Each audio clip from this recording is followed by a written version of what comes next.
ابن معظم صاحب فرماتے ہیں کہ ہمیں تو یزید کے اسلام پہ بھی شک ہوتا ہے کہ اس نے جو کربلا میں کیا وہ کہ مسلمان کر ہی نہیں سکتا۔ کیا ابن معظم کا بیان درست ہے؟ میں انڈیا سے ہوں، آپ انڈیا سے ہوں یا کہیں سے بھی ہوں، ابن معظم نے جو کہا ہے اس سے ہمارے فقہا صدیوں پہلے فارغ ہو گئے۔ حنفیوں میں 3 ہیں، ایک وہ گروہ ہے جو کہتا ہے کہ یزید کو نہ اچھا کہو نہ برا کہو، اگر اس کو برا کہو گے تو آگے بات سیدنا معاویہ رضی اللہ عنہ تک پہنچے گی۔ دوسرے وہ ہیں جو کہتے ہیں کہ یزید کافر تھا، یہ خود حنفیوں ہی کا قول ہے، یہ خود حنفیوں کا قول ہے۔ بلخ، سمرقند اور بخارا، ان تینوں مکاتیب فکر کو پڑھا جائے۔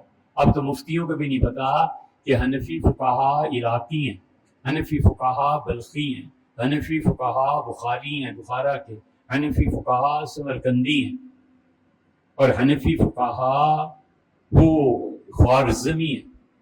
یہ 5-6 طبقات اگر کسی نے پڑھے ہیں نا تو اس سے یہ پوچھو کہ ہمارے خود حنفیوں میں حنفی فقہا یزید کو کافر بھی کہتے ہیں، لعنت بھی جائز سمجھتے ہیں۔ ٹھیک ہے، اس لیے نہ پڑھا ہو تو حوالہ ہم سے نہ پوچھو، خود ہی پڑھو میاں، تاکہ تمہیں فتویٰ دینے کے جو شوق ہے نا اس کی ذرا تسلی ہو۔ تمہیں کیا معلوم؟ ہمارے خود حنفیوں میں یہی روایت کہ اسے کافر بھی سمجھتے ہیں، اس پہ لعنت کو بھی جائز قرار دیتے ہیں۔ امام احمد بن حنبل رحمۃ اللہ تو کہتے ہی اسے کافر ہے، تو ابن معظم نے جو کچھ کہا ہے وہ غلط نہیں کہا، وہ اس کے باوجود کہ آپ سمجھتے ہوں کہ کچھ بھی نہیں بھائی، ابن معظم بھی حنفی ہیں، اہل سنہ میں سے ہیں، اس میں کیا ہے؟ جو منع کرتے ہیں وہ بھی احتیاط ہے۔ جیسے امام اعظم ابو حنیفہ رحمۃ اللہ نے فرمایا ہم یزید کو اس لیے لعنت سے پاک نہیں کہتے کہ وہ کوئی اچھا آدمی تھا، اس لیے کہتے ہیں کہ یہ لعن طعن کا دروازہ صحابہ رضی اللہ عنہ تک نہ پہنچے۔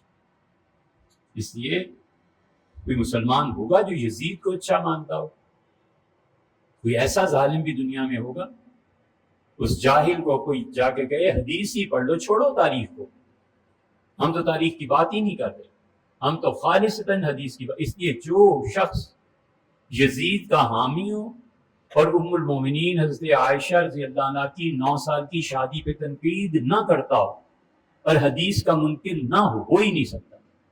یہ جتنے یزید کے حامی ہیں یہ سب کے سب حدیث کا بھی انکار کرتے ہیں۔ کیسے کرتے ہیں؟ فضائل کی حدیثیں لے لیں گے، حضور صلی اللہ علیہ اچھے اخلاق کی تعلیم فرمائی وہ حدیثیں لے لیں گے، لیکن جن احادیث میں حضرت رسالت پناہ صلی اللہ علیہ وسلم نے احکامات کا بیان کیا ہے جو عقائد اور فقہ سے تعلق رکھتے ہیں، اس میں ضرور اپنی جہالت کا لچ تلنا ہے، تاکہ لوگوں میں یہ بھرم قائم رہے کہ ہم بھی حدیثیں پڑھتے ہیں، مشکات ہے، مسلم ہے، بخاری ہے، لیکن ان سے پوچھو کون سی حدیثیں پڑھتے ہو؟ صرف وہ جو انسانی اخلاقیات پر مبنی ہے، اور باقی جہاں احکامات ہیں ان کا انکار کرتے ہیں۔ اور ام المومنین حضرت عائشہ رضی اللہ عنہ کی شادی کے متعلق جو بخاری میں ہے، اس حدیث کا کیوں انکار کرتے ہو؟ تم کہیں دکھا سکتے ہو کہ حضرت اسماء رضی اللہ عنہ کی عمر 21 سال تھی اور فلاں تھا اور فلاں تھا؟ یہ سب منکرین ہیں، اہل بیت کرام رضی اللہ عنہ کے یہ سب منکرین حدیث اور حدیث پر شدید نقد کرنے والے، جنہوں نے 2 صفحے نہیں پڑھے، جن کی جہالت کا حال یہ ہے کہ وہ کہتے ہیں بخاری کوئی دین کی کتاب ہے، جن کی جہالت کا حال یہ ہے کہ وہ کہتے ہیں بخاری تو تاریخ کی کتاب ہے، والعیاذ باللہ سٹھیا گئے ہیں، عقل ٹھکانے نہیں رہی۔ بخاری میں سارے ابواب آتے ہیں طہارت کے، بخاری میں سارے ابواب آتے ہیں خواتین کے، بخاری میں سارے ابواب آتے ہیں نماز کے متعلق۔ ان 4-5 ابواب کا تاریخ سے کیا تعلق ہے یار؟ کیا تعلق؟ اس لیے جتنے یزیدی ہیں حدیث کے منکر، کیوں؟ اس لیے کہ ترمذی میں ہے، میں حدیث کی بات کر رہا ہوں تاریخ کی نہیں، جنہوں نے سیدنا حسین ابن علی اور ان کے رفقا کو شہید کیا رضی اللہ عنہ، خدا کی رحمت کے بڑے سے بڑے پیمانے کربلا شہداء پہ نازل ہوں، خدا ان کی قربانیوں کو قبول کرے، خدا ان کو عزت اور احترام کے ساتھ انہی کے جد امجد حضرت رسالت مآب صلی اللہ علیہ وسلم کے سامنے ان کے پاس بٹھائے۔ شہداء کربلا بہت بڑے لوگ تھے یار، خدا کا عذاب جاہرن کبھی کبھی آتا ہے، ترمذی اٹھا کے دیکھو، چھوڑو تاریخ کو، حدیث پہ آؤ نا، کہ سیدنا حسین ابن علی رضی اللہ عنہ کے جو شہید کرنے والے اور یہ لوگ تھے، جنگ ہوئی اور مخالف نے ان کے سر کاٹ کے دمشق بھیج دیے، تابعین رحمہم اللہ کہتے ہیں کہ کربلا کے قاتلوں کے سر ایسے رکھے گئے اور ہم سب بچے بڑے دیکھنے جمع ہوئے کہ ارے حسین ابن علی رضی اللہ عنہ کے رفقا کے جو قاتل تھے ان کے سر مسجد میں لائے گئے. تو بھگدڑ مچ گئی، شور مچ گیا، جا تھیا سانپ نکل آیا، اژدہا آ گیا، سانپ نکل. انہوں نے کہا ہم نے دیکھا جن کے سر رکھے گئے تھے سانپ ان کی گردن سے اندر جاتا تھا، منہ کے راستے باہر نکل آتا تھا اور ڈستے تھے سانپ ان کے چہروں پہ. یہ ترمذی میں ہے. اب تم حدیث کا انکار نہ کرو، صحیح معنی میں کفر کے وکیل منافقت کرتے ہو ہمارے سامنے.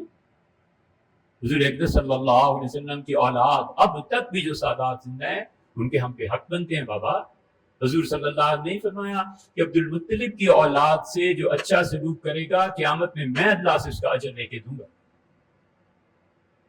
ہم تو اس حدیث پہ عمل کرتے ہیں کہ حضور صلی اللہ علیہ وسلم کی اولاد ہے، نیکی کرو یار، حضرت اجر دیں گے، روح مبارکہ خوش ہوگی. حضور صلی اللہ علیہ وسلم کو کربلا کے واقعے سے کچھ دکھ ہی نہیں پہنچا، تمہیں حدیث کا انکار کیوں کرنا ہے؟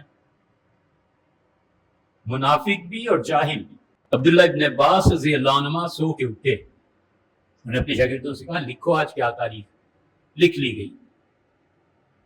ان کا بچوں میں ابھی سویا ہوا تھا اور میں نے اس رسالت میں آپ صلی اللہ علیہ وسلم کو دیکھا، بال بکھرے ہوئے، چہرہ مبارک پہ مٹی کے اثرات، داڑھی بکھری ہوئی، اور ہاتھ میں ایک شیشے کا ڈونگا ہے، پیالہ ہے، اور زمین سے پھٹکڑیاں خون کی اٹھا اٹھا کر ڈال رہے ہیں. تو میں گھبرا گیا. میں نے کہا اللہ کے رسول آپ کو کیا ہو گیا ہے؟ آپ نے بولا تمہیں نہیں پتا کربلا میں کیا ہو گیا ہے، میری اولاد کے ساتھ کیا سلوک کیا گیا. یہ روح مبارکہ تک اثر پہنچا ہے. تم ظالموں کی یزید کی حمایت حضور صلی اللہ علیہ وسلم نے جب قبر شریف میں پیش ہوتی ہوگی نا، سوچ لو وہ کیا کہتے ہوں. تم تو اس حدیث کا بھی انکار کرتے ہو، تمہیں تو حدیث ماننی نہیں. ہمارے اہل السنہ کے حتیٰ کہ شیخ الاسلام ابن تیمیہ رحمۃ اللہ کے فتاویٰ میں لکھا ہے کہ ہفتے میں 2 بار امت کے اعمال حضور صلی اللہ علیہ وسلم کے سامنے پیش کیے جاتے ہیں. اور آپ نے فرمایا تھا میری امت کے اعمال میرے سامنے آئیں گے، تمہارے گناہ بھی تمہاری نیکیاں بھی، میں تمہارے گناہوں کے لیے اللہ سے معافی مانگوں گا اور تمہاری نیکیوں کو دیکھ کر میں خوش ہوں. ظاہر ہے کہ تم حدیث مانتے ہی نہیں، تو تمہیں کیا پتا کہ یزید اور اس ٹولے کی حمایت یہ کیا قبر میں اور کیا قیامت میں حشر میں کیا ہوگا.